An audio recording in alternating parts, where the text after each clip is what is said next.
नमस्कार. तर अधूनमधून मेसला मसाल्याच्या भाज्या पण मी देत असते.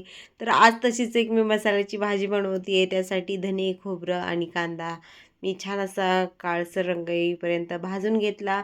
त्यामध्ये भरपूर असा लसूण, अद्रक टाकला आणि थोडीशी धून कोथिंबीर टाकली. आता हे सगळं जे आहे ते मी मिक्सरला छान असं बारीक वाटून घेते. याची छान बारीक पेस्ट तयार करून घेते आणि थोडीशी कोथिंबीर जी आहे ती मी आज अजून धुवून ठेवली होती वरतून चिरून घालण्यासाठी. तर असं पूर्ण मसाला जो आहे तुम्ही बारीक करून घेतला.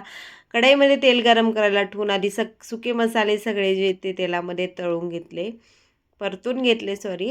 आणि नंतर वाटून घेतलेला मसाला घातला. आता मसाला पण छान तेल सुटेपर्यंत मी ते परतून घेणार आहे तेलामध्ये.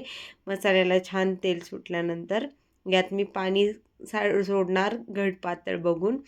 तर ही भाजी बनवण्याचं दुसरं असं एक कारण होतं, की आज घरामध्ये माझ्याकडे भाजीसाठी काही नव्हतं.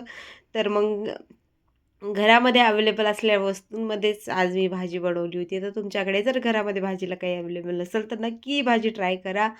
आम्ही या भाजीला म्हणतो डुबूक वड्याची भाजी. तुम्ही तुमच्याकडे या भाजीला काय म्हणतात ते मला कमेंट करून सांगा. तर मसाला छान तेल सुटेपर्यंत परतल्यानंतर याच्यात मी पाणी घातलं घट पातळ बघून. थोडीशी पतलीशी भाजी ठेवायची. नंतर जशी भाजी शिजत जाते तशी ही घट्ट होते.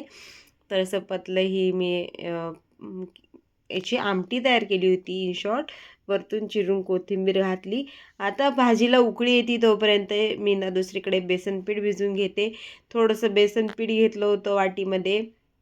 त्यात तिखट मीठ घातलं चवीनुसार बेसन पिठामध्ये आणि आपण भज्याला जसं पीठ भिजवतो ना, तसं हे बेसन पीठ मी भिजवून घेतलं होतं. फक्त प्लेन असं हे तिखट मीठ घालून बेसन पीठ, याच्यामध्ये काही दुसरं ॲड केलेलं नाही. आणि तोपर्यंत आमटीला छान उकळी आली होती. तर याचे जे ना बेसन पिठाचे वडे मी याच्यामध्ये सोडणार आहे. आणि अशी ही सगळे बेसन पिठाचे वडे मी या भाजीमध्ये सोडून घेतले.